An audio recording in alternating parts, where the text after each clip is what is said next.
ಮೊನ್ನೆ ಅಷ್ಟೇ ಮಹಾರಾಷ್ಟ್ರದ ಸ್ಥಳೀಯ ಸಂಸ್ಥೆಯ ಚುನಾವಣೆ ಮುಗಿತು, ಫಲಿತಾಂಶ ಕೂಡ ಪ್ರಕಟವಾಯಿತು. ಈ ಚುನಾವಣೆಯಲ್ಲಿ ಗೆಲ್ಲೋದಕ್ಕಾಗಿ ವ್ಯಕ್ತಿಯೊಬ್ಬ ಮಾಡಬಾರದ ಪ್ರಯತ್ನ ಮಾಡಿ ಈಗ ಪೊಲೀಸರ ಅತಿಥಿಯಾಗಿದ್ದಾನೆ.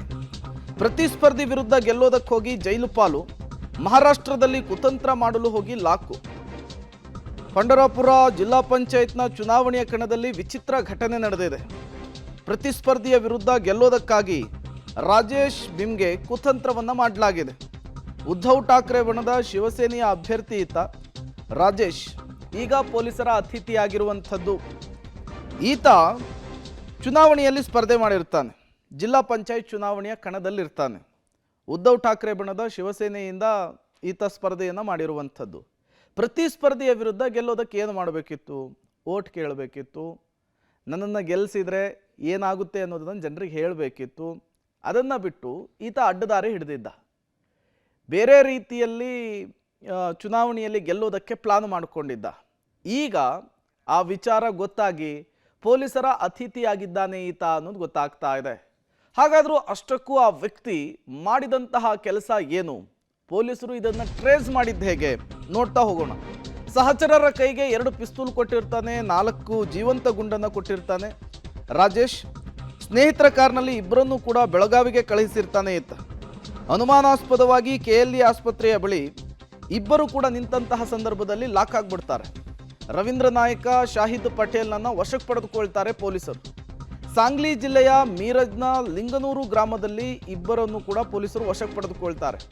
ತಪಾಸಣೆಯ ವೇಳೆ ಇವರ ಬಳಿ 2 ಕಂಟ್ರಿ ಪಿಸ್ತೂಲು, 4 ಜೀವಂತ ಗುಂಡುಗಳು ಪತ್ತೆಯಾಗಿಬಿಡುತ್ತೆ. ಇಬ್ಬರನ್ನ ಕರೆದೊಯ್ದು ಬೆಳಗಾವಿಯ ಮಾಳಮಾರುತಿ ಠಾಣೆಯ ಪೊಲೀಸರು ವಿಚಾರಣೆಗೆ ಒಳಪಡಿಸ್ತಾರೆ. ಯಾವಾಗ ಬೆಳಗಾವಿಯ ಮಾಳಮಾರುತಿ ಪೊಲೀಸರು ವಿಚಾರಣೆಯನ್ನು ನಡೆಸಿದ್ರೋ ಆಗ ಮಹಾರಾಷ್ಟ್ರದ ಸ್ಥಳೀಯ ಚುನಾವಣೆಯ ಲಿಂಕು ಇವರಿಬ್ಬರು ಅನುಮಾನಾಸ್ಪದವಾಗಿ ಓಡಾಡೋದಕ್ಕೆ ಸಿಗುತ್ತೆ. ವಿಚಾರಣೆಯನ್ನು ತೀವ್ರಗೊಳಿಸಿದಂತಹ ಸಂದರ್ಭದಲ್ಲಿ ಇವರಿಬ್ಬರ ಹಿಂದೆ ಜಿಲ್ಲಾ ಪಂಚಾಯಿತಿಯಲ್ಲಿ ಸ್ಪರ್ಧಿಸಿದಂತಹ ವ್ಯಕ್ತಿಯೊಬ್ಬ ಇದರ ಹಿಂದಿದ್ದಾನೆ ಅನ್ನೋದು ಗೊತ್ತಾಗ್ತಾ ಇದೆ. ಹಾಗಾದರೆ ಈ ಇಬ್ಬರು ಯಾಕಾಗಿ ಅನುಮಾನಾಸ್ಪದವಾಗಿ ಓಡಾಡ್ತಾ ಇದ್ರು? ಆ ಜಿಲ್ಲಾ ಪಂಚಾಯಿತಿಯಲ್ಲಿ ಸ್ಪರ್ಧೆ ಮಾಡಿದಂತಹ ವ್ಯಕ್ತಿ ಇವರ ಕೈಯಲ್ಲಿ ಜೀವಂತ ಗುಂಡುಗಳನ್ನು ಮತ್ತು ಬಂದೂಕುಗಳನ್ನು ಕೊಟ್ಟಿದ್ಯಾಕೆ?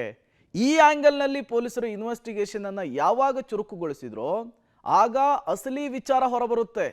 ಇದರ ಹಿಂದಿನ ದುರುದ್ದೇಶ ಮುನ್ನೆಲೆಗೆ ಬರುತ್ತೆ. ಈ ರಾಜೇಶ್ ಇದಾನಲ್ಲ, ಈತ ಪ್ರತಿಸ್ಪರ್ಧಿ ವಿರುದ್ಧ ಅಪಪ್ರಚಾರಕ್ಕಾಗಿ ಪ್ಲಾನ್ ಮಾಡಿದ್ನಂತೆ. ಈ ಮೂಲಕ ಗೆಲ್ಲಬೇಕು ಅಂಥೇಳಿ ಲೆಕ್ಕಾಚಾರ ಹಾಕ್ಕೊಂಡಿದ್ನಂತೆ. ಹಾಗಾಗಿಯೇ ಪಿಸ್ತೂಲು ಗುಂಡನ್ನು ಕೊಟ್ಟಿದ್ದೆ ಅಂಥೇಳಿ ರಾಜೇಶ್ ಎದುರಾಳಿ ಅನ್ನೋದನ್ನು ಇವ್ರು ಹೇಳ್ಕೊಬೇಕಿತ್ತು. ರಾಜೇಶ್ ಪ್ರತಿಸ್ಪರ್ಧಿ ವಿರುದ್ಧ ಪೊಲೀಸರಿಗೆ ಹೇಳಿಕೆ ನೀಡೋದು, ಪ್ರತಿಸ್ಪರ್ಧಿಯನ್ನು ಆರ್ಮ್ಸ್ ಆ್ಯಕ್ಟ್ನಲ್ಲಿ ಬಂಧನ ಆದರೆ ನೆಗೆಟಿವ್ ಪ್ರಚಾರ ಆಗುತ್ತೆ, ಅದು ಅನುವರವಾಗುತ್ತೆ ಅನ್ನುವಂತಹ ಲೆಕ್ಕಾಚಾರವನ್ನು ಇಟ್ಕೊಂಡಿದ್ದಂತೆ. ಇದನ್ನೇ ಇಟ್ಕೊಂಡು ಚುನಾವಣೆಯನ್ನು ಗೆಲ್ಲೋದಕ್ಕೆ ರಾಜೇಶ್ ಲೆಕ್ಕಾಚಾರ ಹಾಕ್ಕೊಂಡಿದ್ದ. ಆದರೆ ರವೀಂದ್ರ ನಾಯಕ್, ಶಾಹಿದ್ ಪಟೇಲ್ ವರ್ತನೆಯ ಬಗ್ಗೆಯೇ ಪೊಲೀಸರಿಗೆ ಡೌಟ್ ಬಂದಿತ್ತು. ಇಬ್ಬರು ಆರೋಪಿಗಳನ್ನು ತೀವ್ರ ವಿಚಾರಣೆಗೊಳಪಡಿಸ್ತಾರೆ ಪೊಲೀಸರು. ಆಗ ಚುನಾವಣೆಯನ್ನು ಗೆಲ್ಲೋದಕ್ಕೆ ಪ್ರತಿಸ್ಪರ್ಧಿಯ ಹೆಸರನ್ನು ಹೇಳೋದಕ್ಕಾಗಿಯೇ ಇವರಿಬ್ಬರನ್ನ ಬೆಳಗಾವಿಗೆ ಕಳುಹಿಸಲಾಗಿತ್ತು ಅನ್ನೋದು ಗೊತ್ತಾಗಿತ್ತು. ರಾಜೇಶ್ನನ್ನ ಈಗ ವಶಕ್ಕೆ ಪಡೆದುಕೊಂಡಿದ್ದಾರೆ. ಮಾಳಮಾರುತಿ ಠಾಣೆಯ ಪೊಲೀಸರು ವಿಚಾರಣೆಯನ್ನು ನಡೆಸೋದಕ್ಕೆ ಮುಂದಾಗಿದ್ದಾರೆ. ದಿನಾಂಕ 24 ಜನವರಿ 2026ರಂದು ನಮ್ಮ ACP ಮಾರ್ಕೆಟ್ ಶ್ರೀ ಸಂತೋಷ್ ಮತ್ತು ಚಾರ್ಲಿ ಮಾಳಮಾರುತಿ, ನಮ್ಮ ಶ್ರೀ BR ಗಡ್ಡೇಕರ್ ಇವರಿಗೆ ಒಂದು ಇನ್ಫಾರ್ಮರ್ ಮುಖಾಂತರ ಮಾಹಿತಿ ಬಂತು. ಕೊಲ್ಲಾಪುರ ಕಡೆಯಿಂದ ಧಾರವಾಡ ಹೋಗೋ ನಮ್ಮ ನ್ಯಾಷನಲ್ ಹೈವೇ ಏನಿದೆ, ಆ ಹೈವೇ ಮೇಲೆ ಒಂದು ಬ್ಲ್ಯಾಕ್ ಕಲರ್ ಕಿಯಾ KLE ಛತ್ರಿ ಹತ್ತಿರ ನಿಂತಿದೆ. ಅದರಲ್ಲಿ ಇಬ್ಬರು ಇದ್ದಾರೆ ಮತ್ತು ಅವರು ಏನು ಇಲ್ಲಿಗಲ್ ಆ್ಯಕ್ಟಿವಿಟಿನಲ್ಲಿ ಪಾತ್ರ ಇದ್ದಾರೆ ಅಂತ ಮಾಹಿತಿ ಬಂದಿದೆ. ಆ ಮಾಹಿತಿ ಆಧಾರದ ಮೇಲೆ ನಮ್ಮ ಅಧಿಕಾರಿಗಳದ್ದು ತಂಡ ಅಲ್ಲಿ ತಕ್ಷಣ ರೇಡ್ ಮಾಡಿದ್ದಾರೆ. ಚೆಕ್ ಮಾಡಿದಾಗ ಮಾಹಿತಿ ನಿಜ ಇತ್ತು. ಈ ಕಿಯಾ ಗಾಡಿನಲ್ಲಿ ಇಬ್ಬರು ಆರೋಪಿ ರವೀಂದ್ರ ಕುಂತಿನಾಥ್ ನಾಯಕ್, ಮೀರಜ್ ತಾಲೂಕಾದವನು ಮಹಾರಾಷ್ಟ್ರ, ಮತ್ತು ಇನ್ನೊಬ್ಬ ಶಾಹಿದ್ ಪಟೇಲ್, ಇವನು ಕೂಡ ಮೀರಜ್ ತಾಲೂಕು ಮಹಾರಾಷ್ಟ್ರ.